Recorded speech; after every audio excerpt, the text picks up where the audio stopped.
if anybody's looking for a practitioner, you can go to our website and find the information on a practitioner in your area. But most of all, we would really enjoy it if you could join us and hold hands and support Ayurveda in Canada. So I'm going to start in 1 minute. And for the people that have just joined, we have a very esteemed guest from Bangalore, India, who got up very early this morning to join us. And I'm really looking forward to her presentation on metabolic disorders in children.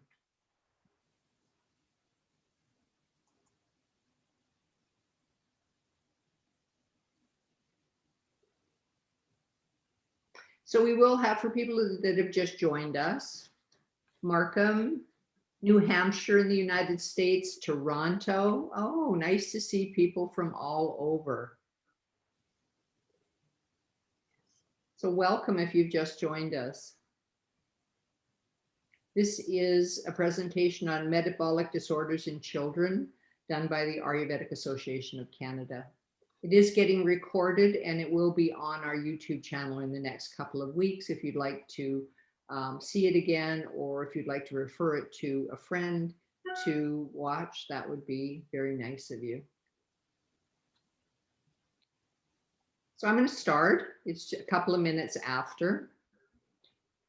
Yes. Dr. Chetali, if I massacre any words, you have the right to correct me at any time. This is Dr. Chetali Samant, and she's from Bangalore. She works in the children and maternal health piece of the Indian Institute of Ayurvedic Medicine in Bangalore. When I read her resume, she has a very esteemed resume, lots of first in her class and all those wonderful pieces in terms of her entire journey to become a doctor of Ayurvedic medicine. She also is a blogger and she writes numerous articles. So maybe at the end, Dr. Chetali, you could give us the blog that you do so that if people would like to join us, they can, or would like to join you and read your blogs, that would be wonderful. And maybe we can probably post it through the Ayurvedic Association of Canada too. So thank you. Neelam, you don't have any voice. Oh, okay. No worries. I was thinking that, you know, we normally send the newsletters and information to our newsletter groups and also our Facebook pages. So please feel free to send some piece of information and there would be content that, you know, provide education to our members. So that would be highly appreciated. Okay. Okay, so I'm going to give you the screen and your ability to do PowerPoint. Are you a host? I have to. No, I can share the screen. I can share my screen. You can do it right now? You've been made? Yes. Okay. Yeah, I will do it right now. Yeah. So I think you have to enable me. I think as a participant, you can just make me a host. Yeah, I'm not. Right. Hang on a minute.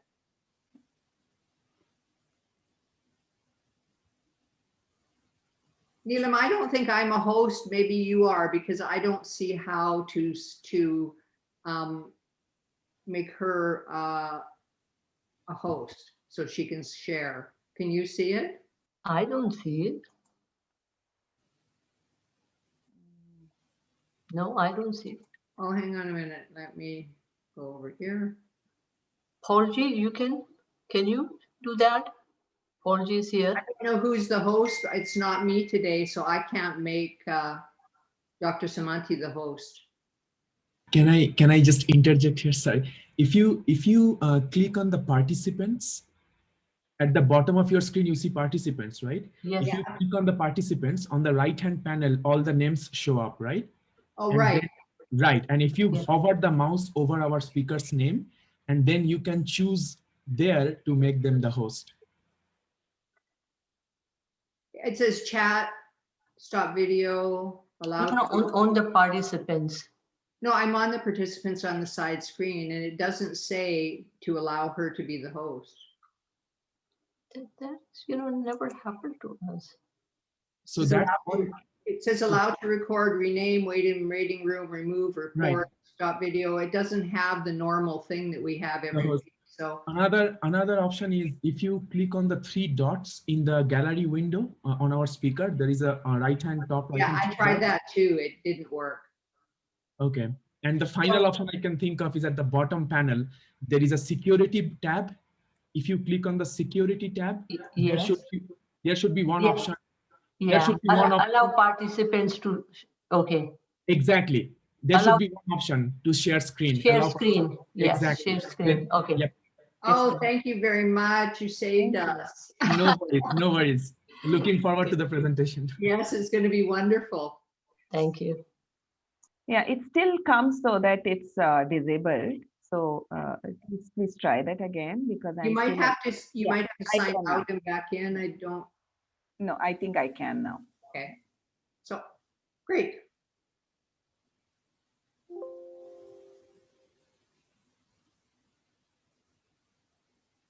Are you able to see? Yes, I can. I can see the screen and only you. If can somebody else chat and just say whether they just. They're able to Yes, see and the hear screen. me? We can share. We can see the shared screen. Okay. Okay, Okay. thank And only her.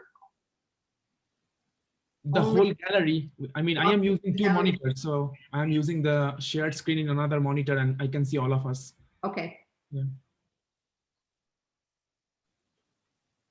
All right. Okay. I think I'll start then. Okay. There you go. Yeah, you Yeah. go ahead. I'm looking Yeah. forward to this. Yes, thank you so much, Erica and Neelam, for the introduction.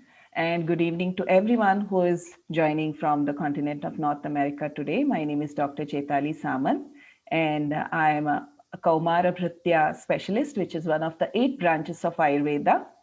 And I deal with maternal and child health as a specialization in Ayurveda, which is a +3-year course after you complete your 5.5-year graduation. So I did my post-graduation from the Gujarat Ayurveda University in Jamnagar, which is now a National Institute of Ayush. And I was a pass out of the 2003 to 2006 batch. And it gives me a great pleasure here to present a very important topic, which is pertaining to children's health, which is ATISTHULYA or metabolic disorders. So there are a lot of metabolic disorders pertaining to various enzyme dysfunctions and various metabolic dysfunctions. But today we are going to focus on ATISTHULYA or excess obesity in children, if we can put it in simple words, and what is the scope of Ayurveda in that. So if we just go back to basics and we understand how does Ayurveda understand what is an ideal state of health in people. So we have a very beautiful shloka from Charak Samhita, which goes like samamausa pramanastu samasanhanano naraha dridhendriyo vikaranam na balena bhi bhuyate shut pipasa atapasaha shita vyayama sausaha samapakta samajaraha samamausa chayo mataha. So what it means is that a person who has the correct quantity of muscular tissue in the body, whose samma sanhanana, which means the weaving of tissues or the compaction of tissues in our body is of the right amount. And sanhanana literally means how compacted your tissues are. So the tissues are well compacted. Dridha Indriya, your sense organs should be functioning to their best capabilities and to their optimum qualities. And vikaranam balena na abhibhuyate, which means that such people cannot be defeated by diseases, even if the disease tries very hard. Even if the disease is very strong, still such people cannot be defeated by diseases. Their system is that strong. Kshut pipasa atapasaha, their tolerance levels towards hunger, towards hot sun, as well as towards thirst are really high. They can tolerate hunger, thirst, and extreme weather conditions really well. Shita vyayama sausaha, Shita means winter, and they can tolerate cold weathers really well. So extreme temperatures can be tolerated very well by such people.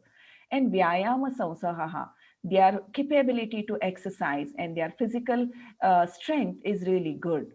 Samapakta, they have good digestive capabilities, samajaraha, their digestion, not just in the digestive system, but their metabolism of tissues is also really good. And samamausa chayomataha, they have the right amount of mamsa, which is one of the most visible of all tissues, I can say, which is muscular tissue in the body. So this is a simple explanation of what it means to be of the right kind of, in the right state of health or the right state of physical health here in Ayurveda. This is very important when we talk about obesity, because see, when it comes to our understanding, modern understanding of obesity or overweight rather in children or even in adults for that matter, we just look at the height and the weight. So whoever has a higher body mass index, or BMI it is called, the ratio of height to weight, we say that that person is obese. However, if you see in terms of Ayurveda, that's not true, and we will see it in the coming slides. So what has made our generation obese worldwide? So one of the research studies which I came across says that the higher the level of modernization, the higher will be globalization of our bodies. Our bodies will look more like a globe. And why so? Well, the higher the capability of income, the higher the spending ability. We see that it is directly proportional to obesity. Of course, it's not true in all cases, but when we see average studies which are based on averages and means of various observations, what is seen is that the higher the modernization, the impact of modernization on body weight is directly proportional. Then when it comes to children, there is an issue with being overweight.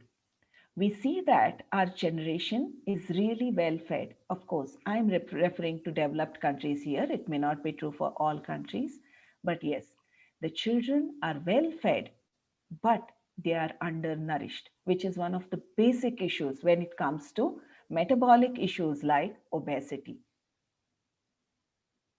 So why should we worry, Why should we be bothered about metabolic syndrome or obesity in children? Because it's a vicious cycle.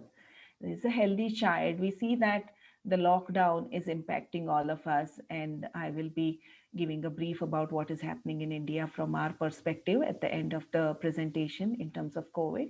But you see that people are cooped up at home, and even when they are not cooped up at home, there is a tendency for sedentary lifestyle. There is a tendency to eat certain kind of foods which are not healthy for us. And then there is a mildly obese child which kind of doesn't want to exercise that much, shows resistance towards physical activity. And then there is a moderately obese child, and the exercise becomes extremely uncomfortable or painful, which leads to severe obesity, and finally an obese adult. So when it comes to obesity, there are several different issues. So we have diseases which manifest due to obesity as a basic reason, and I'll come to the details and particulars of that in the presentation. Certain diseases like prameha, which can be understood as diabetes, is one of the conditions which can be equated to prameha, which is is associated with obesity. Then we have kushtha or skin disorders, which are also related to similar pathology, which is involved with prameha and obesity. Then we have hridroga and vatarogas, which are seen as a result of being obese. Now, how does Ayurveda understand overweight and underweight children? So there is a lot goes in, like people who are parents here will be able to relate to it. The anxiety about a child's weight is always there. So in some it is really high, or in some it is misplaced, or some it is very low, and the awareness levels are low, but nevertheless it's there. So we see children who are lean and thin. We see children who are have a well-balanced body, and we see children who are slightly on the plump side or who appear to be obese. So does every child who appear plump is obese? No, it may not be so. And that concept is very unique to Ayurveda, because we have the concept of Prakriti, which is your inner makeup of your body, which reflects on your phenotypic expressions. That is how your body expresses your genes, which is one way in which we can understand the concept of Prakriti in Ayurveda. Ayurveda has 7 different types of Prakriti. And if we categorize them in a broad category of 3 Prakritis, all of them, then we see that children who have a Vata dominant body type will always be on the lean and thin side. It doesn't mean that they are underweight. So we cannot use the yardstick of BMI or growth charts everywhere. Although it is helpful, but still our concepts of Prakriti should always be kept in mind. And that is why the first shloka which I recited as to who is healthy and who is considered to have a well-balanced health is very important. So whenever we see a child, we have to, before we brand a child as overweight or underweight, this consideration of Prakriti has to be there. And then we have Pitta Prakriti children who will have a well-balanced body in terms of height and weight. And then we have Kapha Prakriti children. If Kapha dosha is dominant in their body, then they will always be towards the heavier side of body structure. Not always, but most of the time, because the Kapha is dominant in Prithvi and Aap Mahabhut, which is earth and water elements, their body structure will be more stockier and more solid. So not every child who appears plump is overweight. There are certain characteristics to whom we consider overweight, and we need to look into that to not misdiagnose somebody as being obese or overweight just by their appearance. So to Ayurveda, when we understand obesity and overweight and metabolic syndrome, which is a complication of being obese, there is a lot more than meets eye when it comes to approach with Ayurveda. It's very important and very relevant and applicable to today's health system. So to understand the terminology, Ayurveda calls obesity as STHOULYA. STHOULYA, which is commonly associated with excess or abnormally increased Meda Dhatu, which is the one of the representatives of Meda Dhatu is the subcutaneous fat or fat which appears under our skin, but that's not the entire tissue. There is more towards the functional side of this tissue, which is not visible to the eye. But yes, so Meda or fat tissue is excess of Meda Dhatu is STHOULYA. Then we have ATISTHULA, which to some extent can be correlated to metabolic syndrome. ATISTHULA has been included in one among the 8 disorders which are considered as undesirable conditions or conditions which are not very pleasant to the eye, according to Acharya Charak in Sutrasthan 21st chapter, which is Ashtau Ninditiya Adhyay. So Ashtau Ninditiya means one which is looked down upon or one which is undesirable. So STHOULYA and ATISTHULA are 2 conditions which we are going to see in details as a part of metabolic disorders in children here.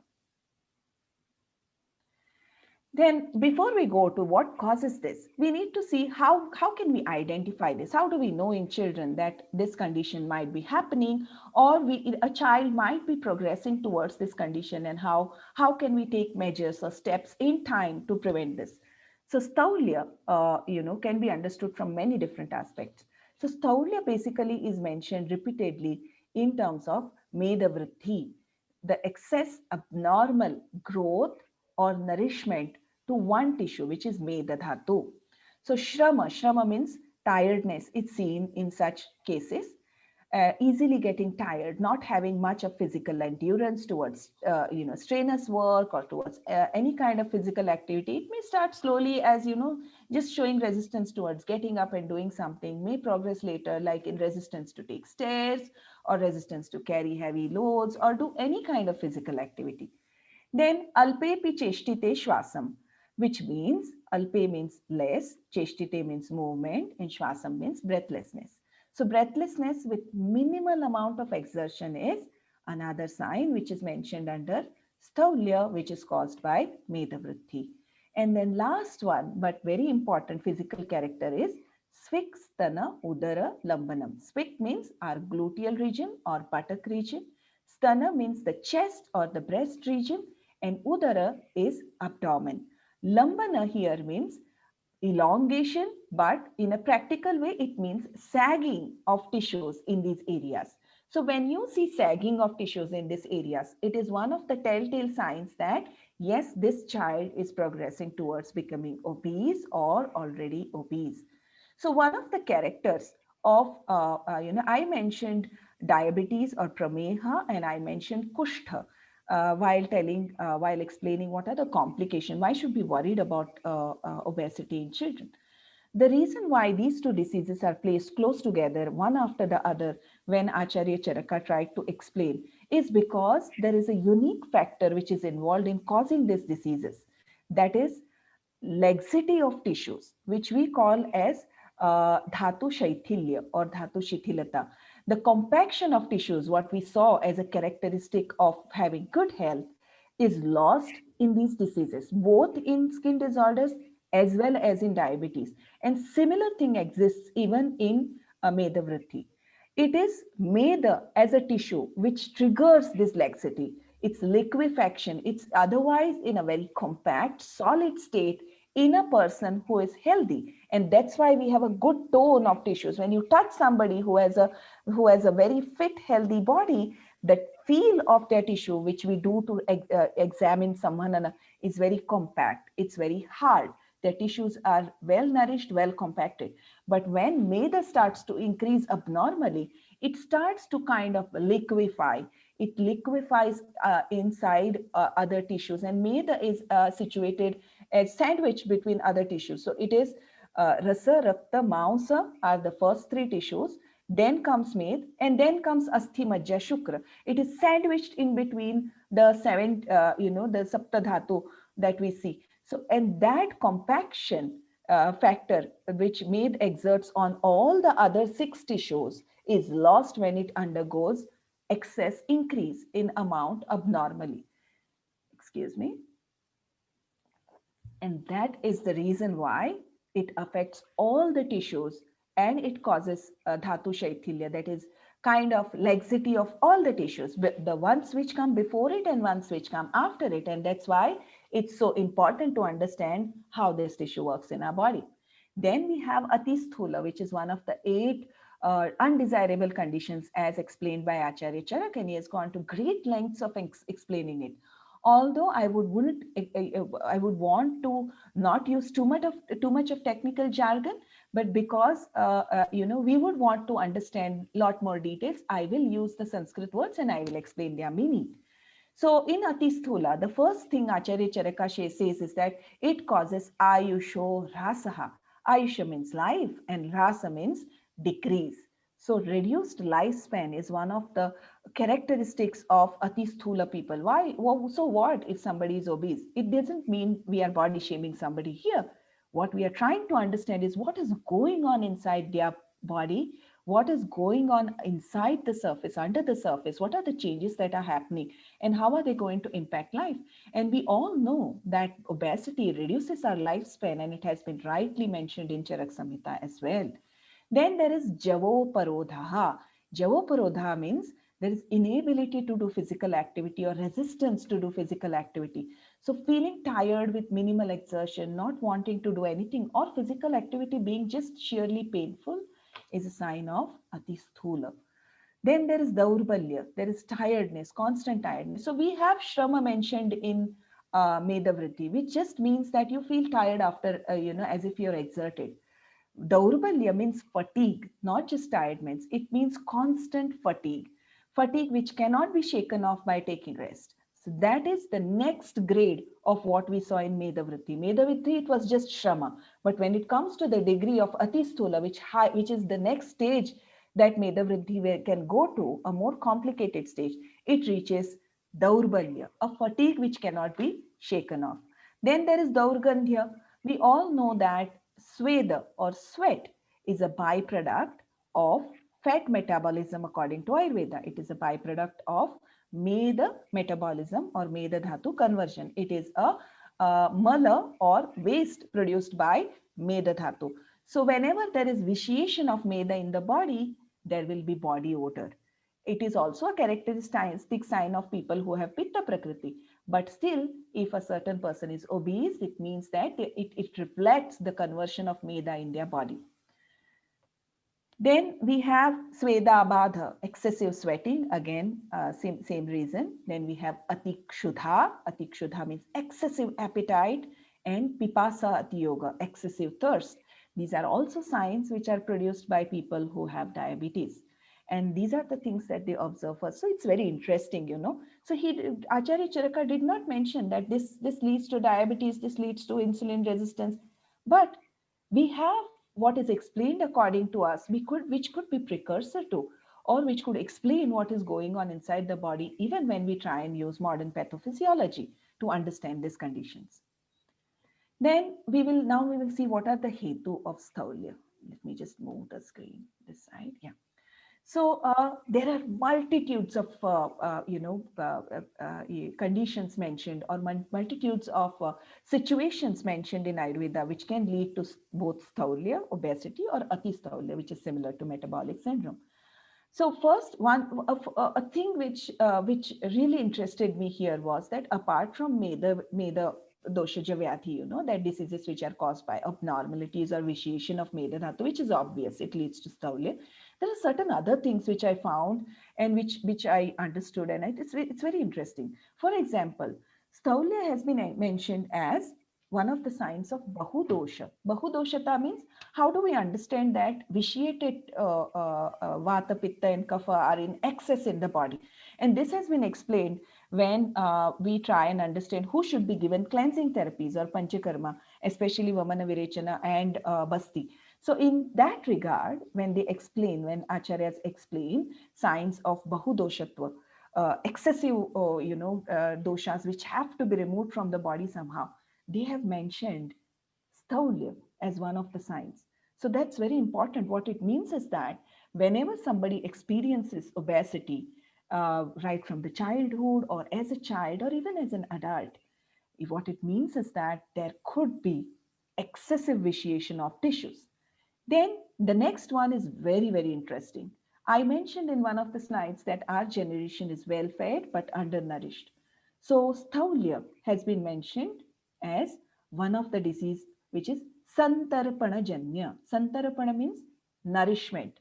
And SANTARPAN JANYA disease means that diseases which are caused due to excess abnormal nourishment of dhatus or tissues in our body. So it is one of the major diseases, and understanding SANTARPAN JANYA VYADHI gives us a lot of insights as to how we can understand this condition better in children and what could be done to prevent it or to treat it in children. Then it is also mentioned as a disease which is caused due to Madhura Rasa Atiyoga, excessive intake of sweet taste.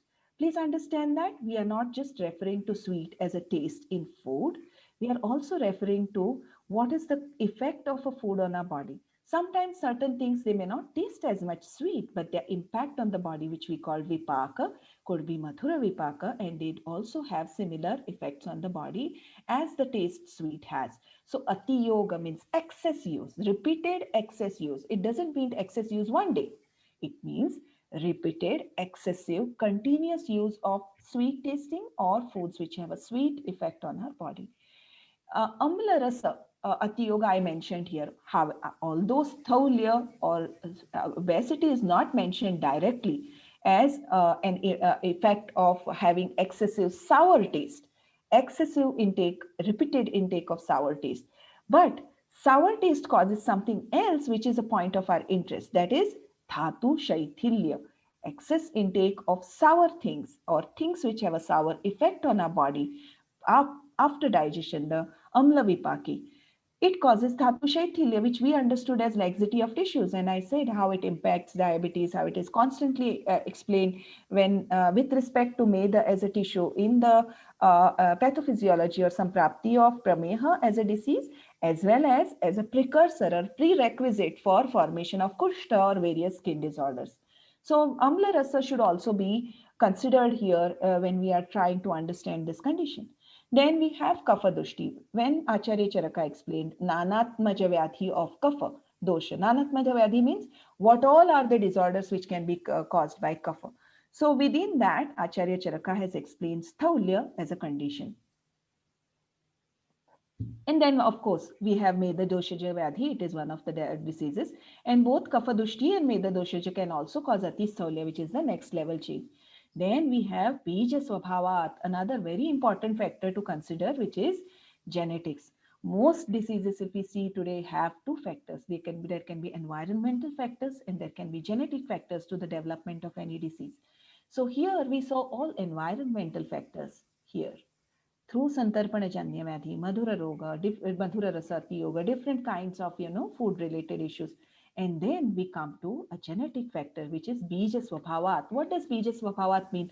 Acharya Charaka has mentioned this with respect to ATISTHULYA. Bija Swabhavat means whatever genetic material coded for formation of meda as a tissue in the fetus was abnormal because an abnormal genetic material was inherited from both parents or one parent. So either of the parents or their family tree must have had dushti of meda dhatu, and those dushta qualities of meda dhatu were passed on to the child through the genetic material, thus causing obesity right from childhood without having all these other factors. So we see how genetic materials can override everything else. So that is also another very important aspect. Then I discussed about Santarpan Janya Vyadhi. So Santarpan Janya Vyadhi-HETU, what causes, what has been explained as causes Santarpana, excess nourishment. So one is Snigdha. So if you see Snigdha, right? So there is another Samhita in which we refer to a lot as scholars of Kaumara Bhritya, which is Kashyapa Samhita. It is one of the Laghutrayi or the three Samhitas which are, which come after the Brihatrayi. So we have Charaka, Varpata and Sushruta, and then we have Kashyapa Samhita. So Kashyapa Samhita, unfortunately, is not present in its complete totality. Whatever manuscript was found, there are a lot of things which are missing. But what is available, the 72 chapters which we have available to us, gives an amazing glimpse as to how important this Samhita was for Kaumar Bhritya, for maternal and child health, given the depth in which Acharya Kashyapa or Jivaka, who asked questions to Acharya Kashyapa and then wrote his answers in Kashyapa Samhita. So we have effects of having different qualities of food or different ways of having food, which are explained in by Kashyapacharya beautifully. So what he says is that when you have food which is overtly unctuous, which is high in snigdha guna, it causes ati snigdha shinastandri trishna jirno udaramayaha bhavanti kapha medotha roga. Such people will suffer from kapha medotha diseases. Kapha, of course, kapha dosha jananatmaja vyadhi, we have seen that obesity is one condition, and then they can suffer from medotha vyadhi. Meda means the fat as a tissue, which is our tissue of interest here, and it can cause kapha medotha vyadhi. Why? Because in Ayurveda, we have a concept that samanena samanasya vriddhihi. Similar qualities will cause growth. When you have foods which have similar qualities to our body tissues, it will increase those tissues in our body. And medha, as in by nature, is a snigdha dhatu. It has a lot of unctuousness in itself. So whenever we overeat unctuous foods, it nourishes that tissue in an abnormally high amounts. So, that was very interesting input from Kashyapa Samhita. Then we have Madhura. Madhura rasa, Ati Yoga causes STHOULYA, and it is also mentioned as a cause of Santarpana Vyadhi. So when you excessively take snigdha foods or foods which have excessive sweet taste or a sweet impact on the body, it can cause excess Santarpana of all tissues, not just Meda. Meda will increase, but of all tissues. Then Pichila and Guru. Guru means heavy to digest, or which are Apa and Prithvi Mahabhuta dominant foods, which appear heavy and have a heavy impact on the body. Then we have Pichilata, which is sticky nature, foods which are sticky, which stick, for example. Let me give example of say all-purpose flour or refined flour, right? So if you mix water in that and if you touch it and leave it just like that without washing it for some time, look at the texture. It sticks to you, right? If you have a bread, which is white bread, and if you chew it really well, it will stick to your gums, it will stick to your teeth. And that's exactly what it does to the body. So pichilata means a tendency to be sticky in nature. So such foods which can be observed. See, Ayurveda was explained in such a terminology that it should be relatable to the general public, not just to the scholars. Anybody who's interested in it, not just doctors, not just Vaidyas, anybody who's interested in understanding the concept have been put in such simple terminology that even a layman should be able to understand if they have interest in it. So see how beautifully they have mentioned Pichilata, just a nature to stick. Then Navanna, newly harvested grains. So according to Ayurveda, grains which are harvested and consumed before they are aged for 1 year are difficult to digest. So consumption of navanna, especially cereals and grains, it causes excess nourishment of tissues because of their tendency to increase kapha. Then we have navamadhya, newly made alcohol or unaged meat. So unaged alcohol can also cause excess santarpana of tissues. Then we have anupamamsa, anupa pradesh, or anupa is a description of land or region. Anupa pradesh is one of the 3 types of lands which are explained in Ayurveda, and anupa means it a very marshy or a damp area which contains excess of water. So when we have aquatic animals or animals dwelling in swamps, or say fish or seafood, it all gets categorized as anupamamsa, or surely animals which dwell in swamps or wet or tropical region, and repeated intake. Mind you, none of this is caused by having it for one day.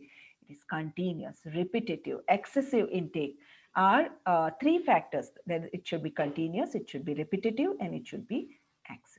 Then we have varija mamsa, which are fish and aquatic animals. Other hetus which are considered here is dairy, excess intake of dairy. Now it's very interesting, So many people will jump, yes, we knew dairy is a culprit, dairy is a culprit for all inflammatory conditions, including obesity. Excessive intake, yes, but Acharya Kashyapa, Acharya Vagbhat mentions that those people who are dugdhashinaha, one who are used to having milk, that is grass-fed cows which are not genetically modified, which are not hybrid, such milk actually helps to cut down fat. So when it is mentioned in Santarpana Hetu, it means excessive intake of not just milk, but all things which are made out of milk, like curds and buttermilk and everything. So that is what we mean by dairy here. And then food which is made with jaggery or similar sweeteners, and foods which are made with flours, which are breads and fred breads and cookies and things like that.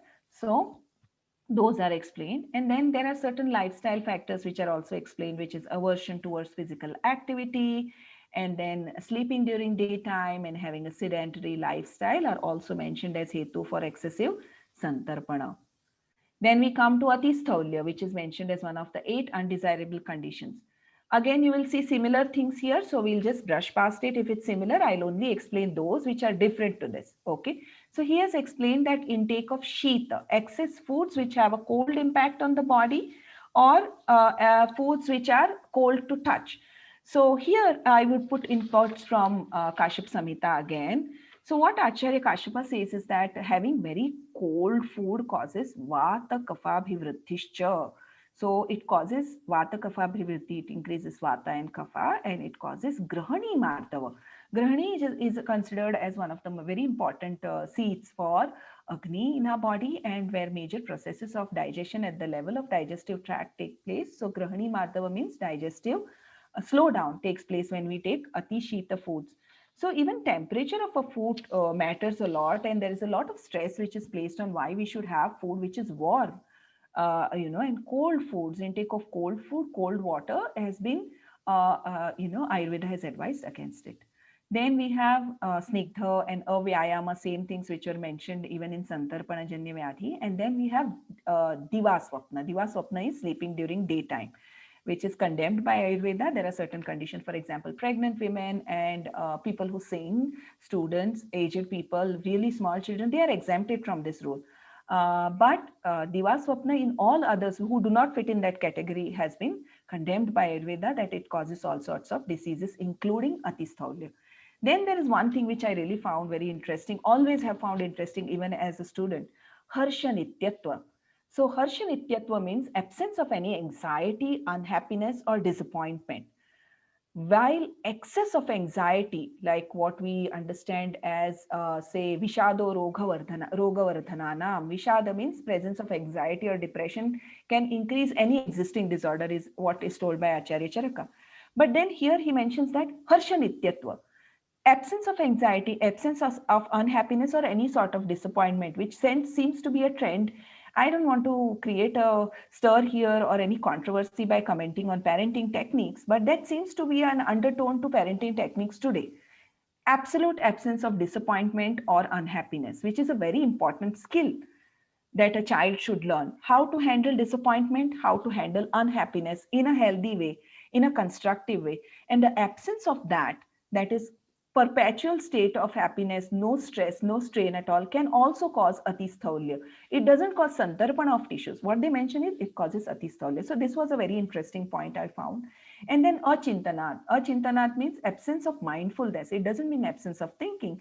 Of course, absence of thinking leads to absence of, being mindful.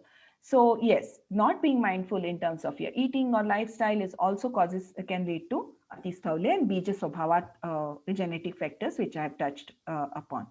Now, what happens inside the body when this happens is that whatever could be the maternal factors, like certain, if you are understanding this case, then say diet and lifestyle during pregnancy, which has been stressed upon so much in Ayurveda, that, a mother should be so careful.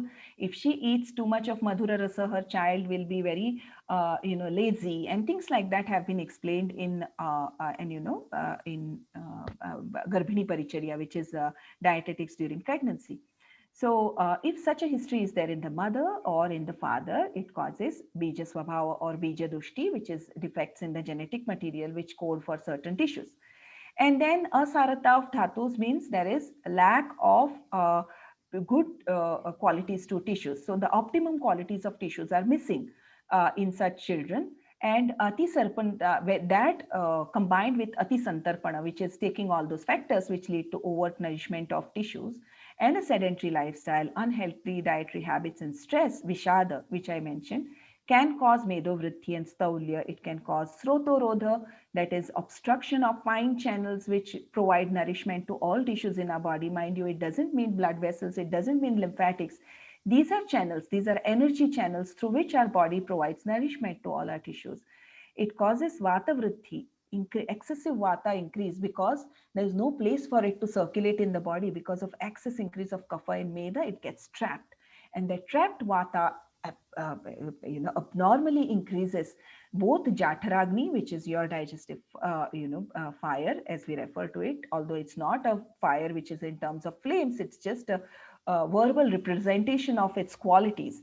And it causes tridosha dushti, that is vitiation of all three tissues. Now remember that I had mentioned bahudoshata, that is characteristics of excess increase of doshas in our body. One of the qualities assigned to it is sthaulya. One of the signs of it is sthaulya. So it is quite understandable even in this perspective. And then it can cause not only obesity, it can cause metabolic syndrome, which is a complication of it.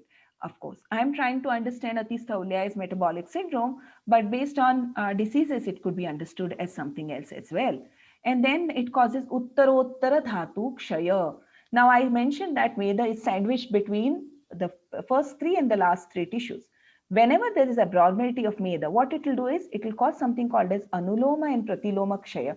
Anuloma kshaya means whatever tissue comes after Meda will undergo depletion in nourishment. Nourishment will not pass further to asthi, majja, and shukra. So we often find that in adults, obesity also leads to sterility or infertility and sexual dysfunctions as well. So that can be understood. It causes osteoporosis or depletion of calcium in our bones and so on. So whenever Meda increases in abnormality or it gets vitiated, it can affect all the dhatus which come after it.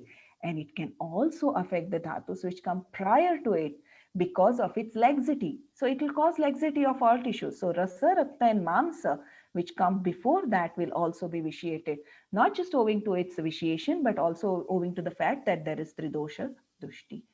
And then various diseases which are caused due to vitiations of dosha are caused in atisthula people. Then often I've found that in parents, especially, I don't know how relevant this is to a Western population, but it's very relevant. Whoever has Indian roots will understand this perfectly. And I've seen this repeatedly. As parents, we are very protective of our children.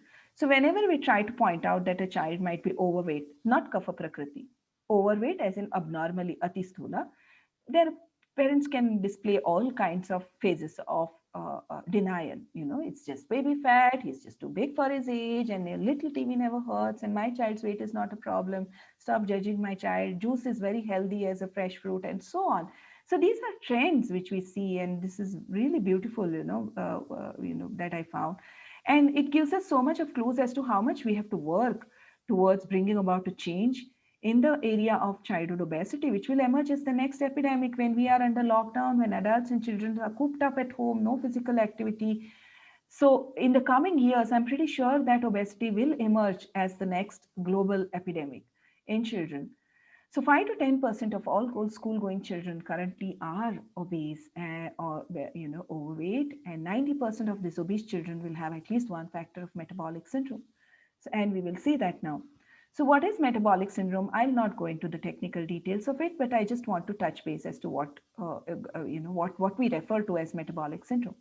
So whenever there is waist circumference, this is large. This is in adults, mind you. This is in adults, because there is no perfect definition as of now in children, which makes it even more important for us to address this issue. So waist circumference larger than 40 inches in men and 35 inches in women, blood pressure which is over 130/85, a fasting triglyceride level over 150 mg, fasting high density lipoprotein or the bad cholesterol as we refer to less than 40 mg in men and less than 50 in women, and a fasting blood sugar of over 100 mg per dl are some of the diagnostic criteria for diagnosing metabolic syndrome in adults. And its key features are having hyperglycemia, that is high blood sugar or insulin resistance, visceral obesity, that is fat tissue being found in liver and other organs, including abdomen and midsection of the body. Atherogenic dyslipidemia, which means having bad cholesterol, which causes abnormality of the functions of inner linings of our arteries, leading to higher tendency to form plaques or say blood clots, which can get lodged into our brain or our heart, lead to stroke. And dyslipidemia means a generalized imbalance of fat, which we assess in terms of lipid profile, and hypertension, high blood pressure. Now in children, it gets tricky because there is no unified definition which is being provided by anybody which deals with this issue, or the regulating bodies which deal with this. It cannot be diagnosed in children under 10 years of age. But mind you, the criteria which are mentioned by Ayurveda can be diagnosed in all age groups. So for Ayurveda, this limitation is not there. In children, according to these criteria, the diagnosis is challenging. And then we have several, for example, central obesity, that is waist circumference over 90th percentile, having hypertension, having hypertriglyceridemia, that is excess of triglycerides, low level of the good cholesterol, and impaired glucose functions. So yes, these are the parameters, but these parameters will emerge when the disease has reached a phase where it is unmanageable. However, if we try to understand it from the perspective of SANTARPAN JANYA VYADHI, or the characteristics of STHOULYA or MEDHAVRITTI or KAPHA-VRITTI, Kapha-Nanatmaja Vyadhi, then the diagnosis of this condition can be made, or at least a preliminary understanding of this condition can be had much before it reaches this phase wherein most of the changes might be irreversible. Then, according to modern, the genetic contribution and predisposition is one of the characters we saw. Bija Swabhavat, sedentary lifestyle, carbohydrate-rich diet. Carbohydrates are many a times found in things which taste sweet, madhura rasa. Processed foods, which can be high in snigdha guna, oily foods, higher intake of saturated fat, which is similar to the qualities of Medha Dhatu. Now we'll quickly see what are the similarities between metabolic syndrome as it is diagnosed and ATISTHULYA or SANTARPAN JANYA. So here you see that brain fogginess or inability to focus or tendency to get depressed is seen in children who have metabolic syndrome. And in ATISTHULYA, we have a description of buddhi moha. Buddhi moha means inability to think straight, inability to make decisions. That is called as buddhi moha. Pramilaka. Pramilaka means constantly feeling in a stage wherein you are not alert. You don't feel alert all the time. Then Indriya Srota Salep, obstruction or to the functions of sense organs of eyes or speech or ears. Then fatigue, which is there. Daurbalya and Alasya both are present in both ATISTHULYA as well as in SANTARPAN JANYA VYADHI. Then we have high blood sugar. Prameha has been mentioned as ATISTHULYA and SANTARPAN JANYA VYADHI. Then increased hunger, kshudhati matra. Then we have something called as acanthosis nigricans, which is skin condition which emerges in this, which is mentioned as kushtha, tendency to get kushtha. Then we have sleepiness after meals, which is Tandra. Tandra means when the sense organs feel tired without exerting themselves too much, it's called as Tandra. And intestinal bloating, which is Amapradosh or Visuchikadi Vyadhi, different diseases related to the digestive system. So there are a lot of similarities between the two, because of which we try and understand metabolic syndrome with the perspective of ATISTHULA and SANTARPAN JANYA VYADHI. This is the skin change which occurs due to Dhatu Shaithilya. Here, this is a representation of acanthosis nigricans, which is a purplish, grayish, bluish discoloration of skin in the folds of the neck, behind the neck, in the nape of the neck. In the underarms, it could be under the breast or even in the groin region or any skin fold for that matter, and the tendency to form skin tags is also seen. So this is another characteristic which to look for. Why can Ayurveda help? I'm not doing this with the perspective that Ayurveda can help everything, we can treat all. No, that's not the point here. The point is our inherent focus on prevention of diseases and maintaining health, which is the priority in Ayurveda. The priority in Ayurveda is never to treat disorders, never to take pride that we can treat this condition. No, it's the pride or the point of focus why Ayurveda is relevant here is our understanding of prevention of disorders.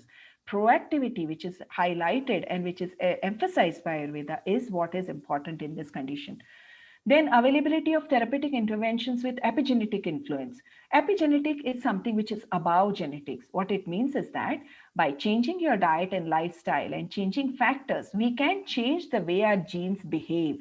So if we know that obesity is an issue with our generation, employing techniques according to Ayurveda, be it treatments which are done prior to conceptions, dietetics that are followed during pregnancy or during post-pregnancy, during lactation by the mother, or the dietetics which need to be followed by the child when they make the transition into adulthood, following of dinacharya, following of ritucharya, all these are epigenetic influencers which can change the way our genes can behave. And there are so many studies which say that the nurture versus nature can be possible because of the epigenetic influencing factors. So that we can find repeatedly in Ayurveda and is very relevant in case of metabolic syndrome and obesity. Then deep-rooted concepts of dietetics focusing not just on categorizing food as proteins, fats, and carbohydrates. No, we understand them from the perspective of what impact it has on our body, not what is contained in that food. According to us, two things which are carb-rich can have different effect on the body, which is not very unique to Ayurveda. Two foods, both are carb-rich foods. But when you have sugar, it has a different impact. When you have jaggery, it has a different impact. When you have rice, which is basmati rice, it will have a different impact. If you have wild rice, it will have a different impact on the body. All of them contain carbs, isn't it? So their effect should be similar? No, it is not according to Ayurveda. So our unique concepts of understanding digestion in terms of Jatharagni, Dhatu Agni, which is the conversion of tissues made by Agni, which is situated in individual dhatus. Then our lines of management of STHOULYA are tailor-made approaches towards obesity based on the prakriti of individual child, and our holistic approach to nutrients, considering a nutrient or a grain or a food as a whole food and not based on what it contains. Correct? So curcumin is not turmeric. Turmeric is turmeric. Curcumin is curcumin. What effect curcumin has, turmeric may have exact opposite. Let me give you an example of that as to why whole food behaves differently than what it contains in terms of, its micro ingredients. Say, for example, soy, right? We all know that soy increases estrogen in the body. So many people take it in the postmenopausal phase to increase estrogen, right? We often tell people who have ovarian cysts or uterine fibroids not to take too much of soy because it might increase the cyst or increase the fibroids. But do you know that soy is recommended food in terms of preventing breast cancer or preventing growth of breast cancer? Now, that's a little confusing, right? How?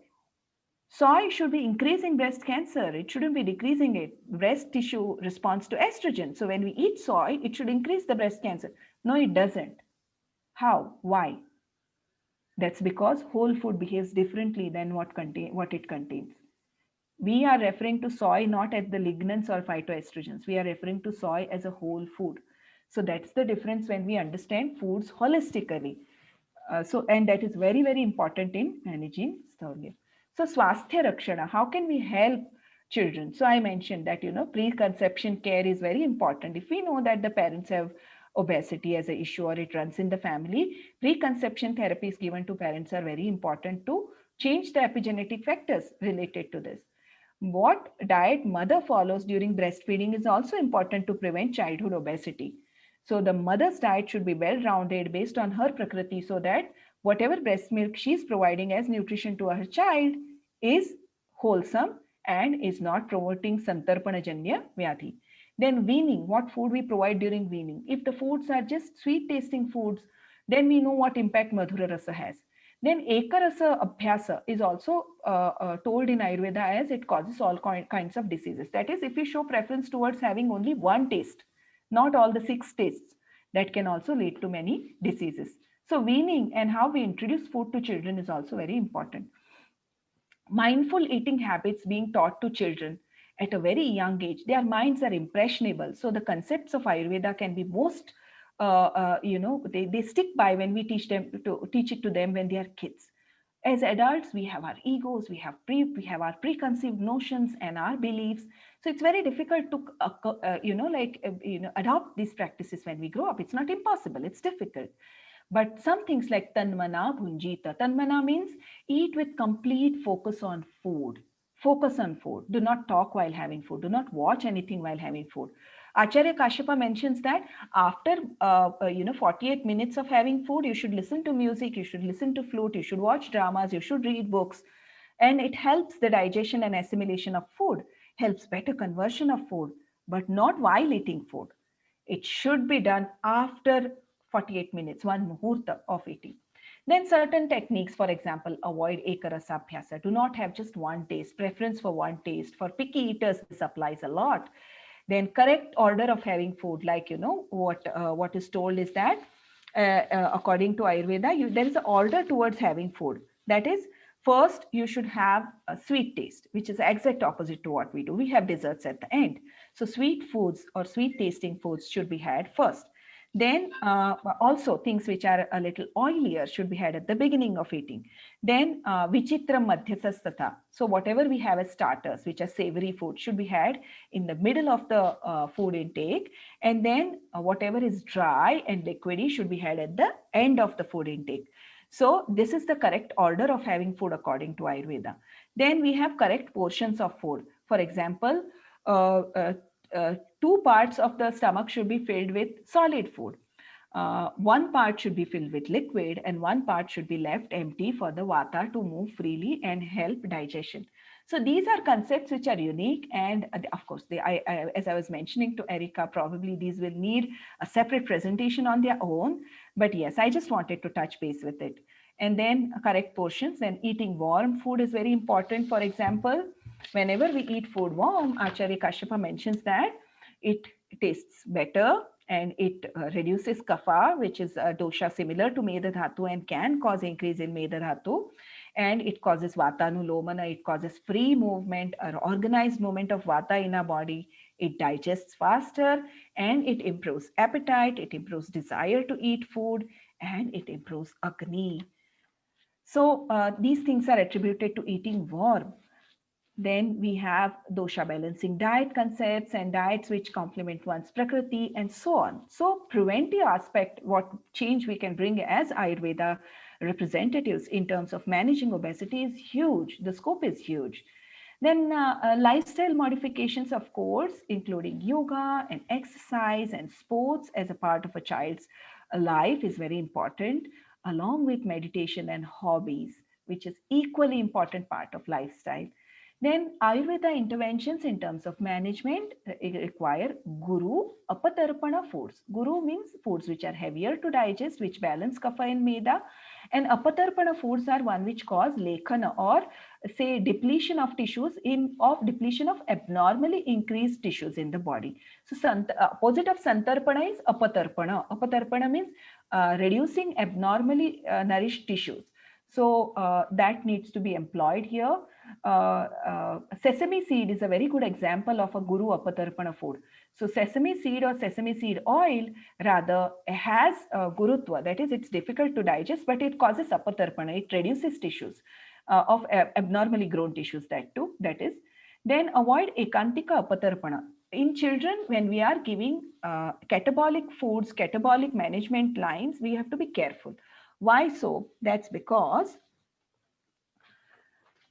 their tissues are in a state of flux. Their tissues are growing, and their stability of the tissues is not as much as what is in adults.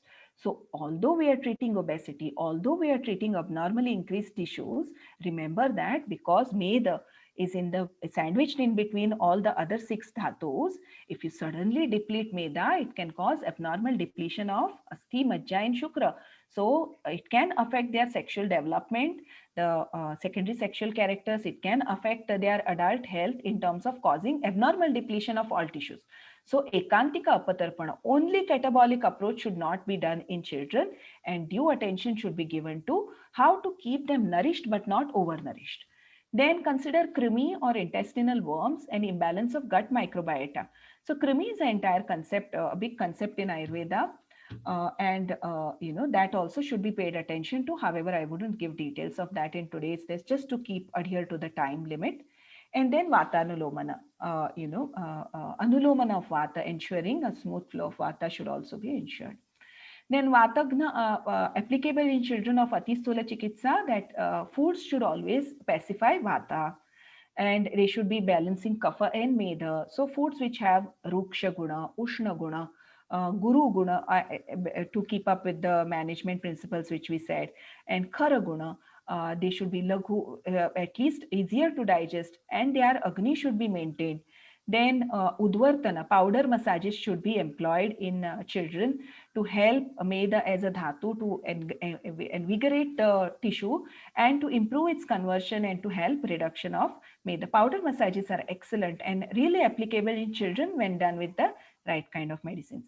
If the children are slightly older and based on the willingness of parents, certain medicines can also be employed. For example, guduchi, musta, triphala, takrarishta, which is a fermented medicine which is made from buttermilk.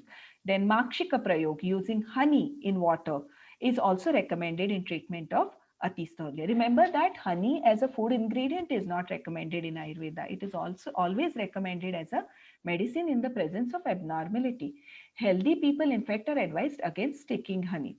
Then ayoraja or mandura, of course, this is an elemental iron preparation. Based on a country's advisory, we can or we should take a call about using this. But yes, it is very beneficial in obesity. And yava amalaka powder, equal quantity of barley and amla powder mixed together, is a very simple yet effective supplement which can be given. And then certain things like Bilvadi Panchamula Prayoga, Agni Mantharasa are some things. However, other things which are mentioned in terms of Panchakarma, like Tikshna Basti, that is Basti which contains very Ushna Tikshna drugs, are not applicable in children. Basti is applicable. I mean, enemas are Ajanma Satme, can be given even to a newborn, but in this condition, it shouldn't be given. Then ATISTHULA ahara, what can we, certain grains like have a natural tendency to reduce fat. For example, sorghum or jowar. Barley, then kodo millet or foxtail millet, their qualities itself mention that they reduce kapha and meda. So they are very applicable. So children who have obesity or tendency to experience or who are suffering from frank metabolic syndrome, these things should be included. So is mudga or mung beans. Then kulatha or horse gram, pigeon pea or tur dal or hor tur. Then patola, which is snake gourd, and amalaka, which is amla, and madhudaka or honey water, as I mentioned, should be included in the diet. Then in extreme cases of obesity, a combination of guduchi, amalaki, musta, vidanga, which helps in krimi, which I mentioned, pippali, shunthi, and khadira with honey can be given, which of course, palatability of these things is not good, so it is applicable in older children. Roasted and powdered whole barley with amla and honey can be given, and triphala. Certain countries do not allow internal therapies in children like Basti or Vamana. However, for your knowledge, it is one of the lines like Mridu Virechana, Sadhyo Vamana, Basti, Udvartana should be employed if we see obesity in children. Then certain, if you are not able to do full-fledged Virechana in children because of say countrywide regulation, or because of unwillingness of parents, certain things can be employed to give them mrudu virechana, that is mild laxation on a day-to-day basis. For example, using castor oil with milk, black resin decoction, prune decoction, then certain things like pulp of Cassia fistula pods in milk. Then there are certain medicines like Manibhadra Gudam, which also do certain like slight laxation and help their body to cleanse the bahudosha which might be present inside.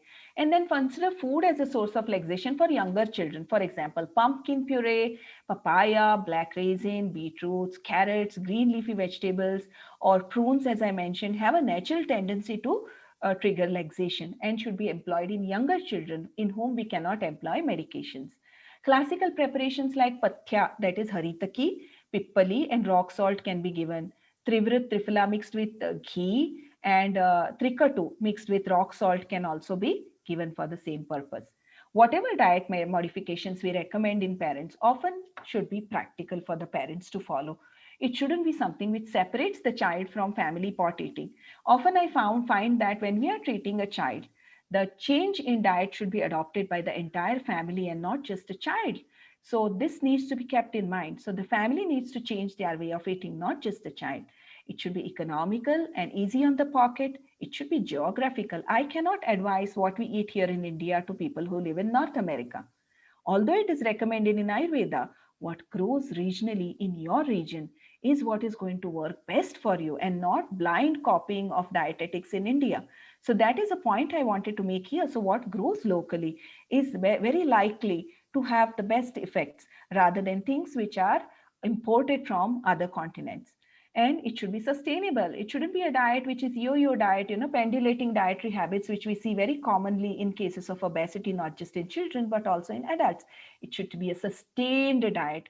See, changes like obesity are not a result of one day of eating wrong foods. It is an effect of repetitive, continuous, wrongful eating. And such things require a change over a period of time, and it shouldn't be done for like I'll follow my child will follow a detox Ayurveda diet for 1 week. Won't work. It has to be a lifestyle adoption. Encourage participation and independence in kitchen in children, especially older children, and because we need them to understand this as a lifestyle change which will stick through their adulthood and not just a transient thing. And then awareness about side effects of crash diets should also be given. Educate, do not enforce. Educate. Education, I found in clinical practice, has the best results.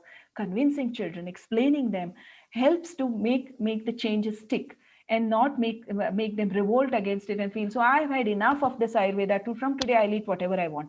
So when we want to change this attitude in children, educating them often helps, no matter how young they are. They are more receptive and more understanding and more mature than what we think they are. They're more intelligent than what we think they are. Then lifestyle modification, simple things like do not sit in one place for more than 30 minutes, especially in the times of pandemic and lockdown. Walk whenever you can, 30 to 45 minutes of physical activity, yoga and pranayama and meditation, sports and dance, outdoor training, strength training, and of course, focus on good sleep. Social media and excessive engagement into digital media, sacrificing night sleep, sleeping during daytime is definitely a recipe for disaster when it comes to diseases of DHATU like obesity and metabolic syndrome. So that is very important. Here are a few observations which I made as a practitioner here in India, that there are low levels of awareness in parents about how much Ayurveda can help this condition and the dietetics of Ayurveda can help. And that is one thing in which all of us need to work very hard. Proactive management is not encouraged. As you see, if you see the definition of metabolic syndrome itself, you can make out that nobody does anything till the stage reaches wherein nothing can be done, or it's very difficult to change that situation in the body when the damage is more or less permanent. So proactive management is something which is emerging right now, but can be stressed very much by us as Ayurveda professionals. Unhealthy practices of weight loss in childhood are rampant, and that is something which really need to work to stop. In children, it will, as I said, ekantika apatarpana, just working towards catabolic processes in children can be disastrous because their tissues are in a phase of growth, in a phase of flux. So it can be counterproductive here. Then sedentary lifestyle and higher intake of processed foods is kind of exaggerating this issue and is contributing to this issue.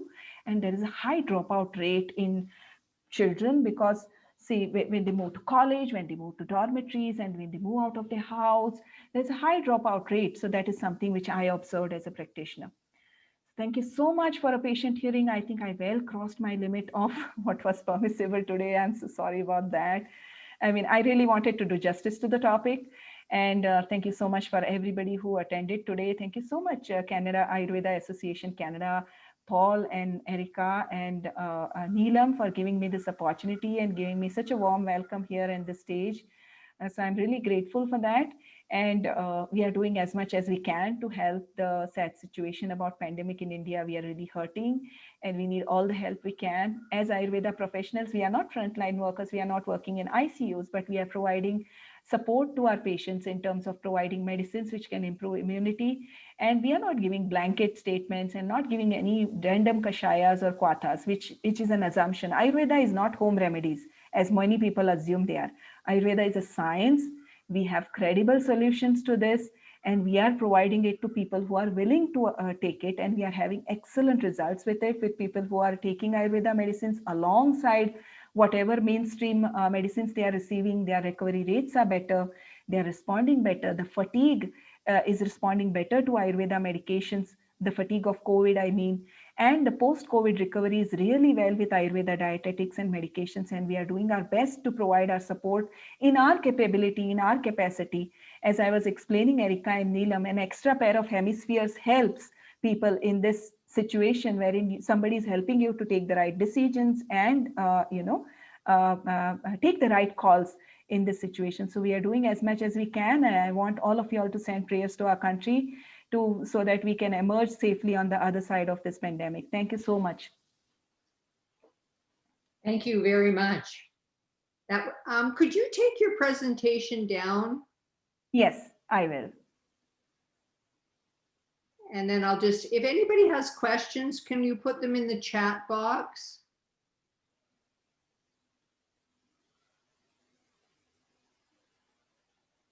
Let's just see what we have. I think there was one question where it says this Swedabadha means the stopping or lack of sweating in the slide. ATISTHULA, it says excessive sweating, something like that. Yeah, it's Sweda Abadha actually means, there is excessive sweating without any obstruction is also what it can be interpreted as. Well, thank you very much. I don't see any other questions. A lot of thank yous for a lovely presentation and all the knowledge you've given people. Yes. And I find it really interesting when, your presentation really pointed out the holistic approach of Ayurveda for obesity. And in North America, that is not something we have, whether it's for children or for adults. So, the more Ayurveda can be spread, I think the more we can actually help people with the obesity epidemic that's happening in North America too. So thank you.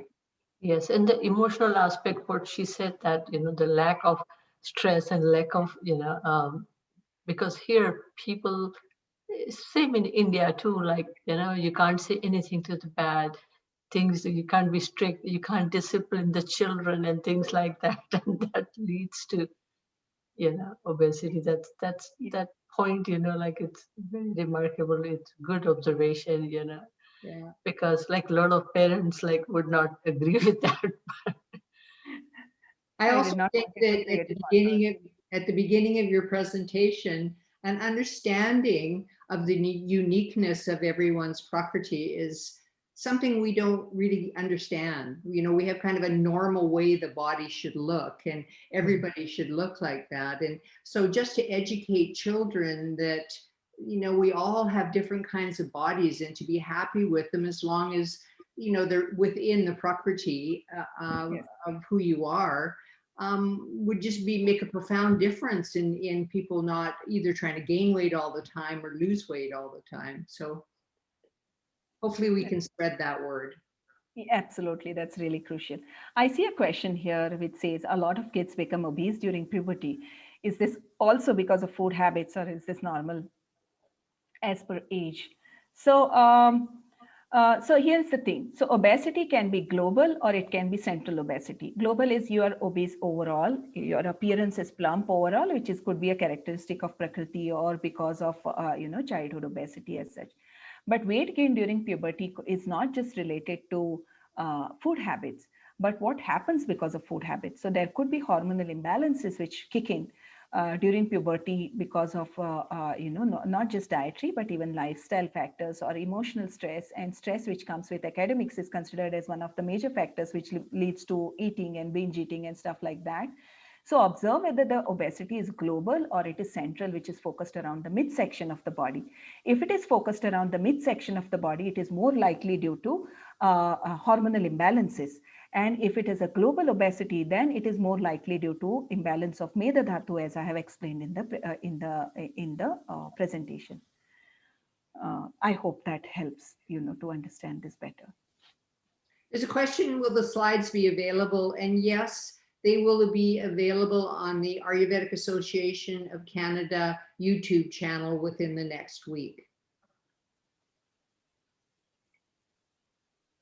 Okay, I think we've run out of time. Thank you very much. We have to have you back. Yes. You did an amazing job, an amazing job. A lot of women would be wanting to, get your opinion on losing weight for sure in this aspect. So please. Yeah, for sure. We'll have you back to Yes. do that. Yes. Thank you so much, Vaidya Samant, for thank you so coming. much. Could you just say your blog, just so people know, and we'll text it out. We'll send it out in an email later. Yeah, my blog is called cureayurveda.wordpress. It's in the chat box. And I also write in Cura.com, which is a community-based platform wherein I answer questions asked by people which are relevant, mostly on polycystic ovarian syndrome, but I answer about all questions related to health and Ayurveda and what change we can bring about to people who ask questions. So you could check for my content there as well. So what, can you type that in the chat box also? It is there. It's there. curaayurveda.wordpress.com. And also on Cura.com, where I answer questions to what people ask. Yeah. Great. Fabulous. Okay. Thank you very much. Thank you very much. Thank you. Thank you so much. It was lovely. Thank you so much, Neelam, Erica, and Paul, once again for giving me this opportunity. And thanks to everybody who attended this lecture today. Okay. Really, you have a wonderful day, and thank you for getting up so early. Take care. Namaste. Namaste. Yeah. Good night to all of you. Namaste.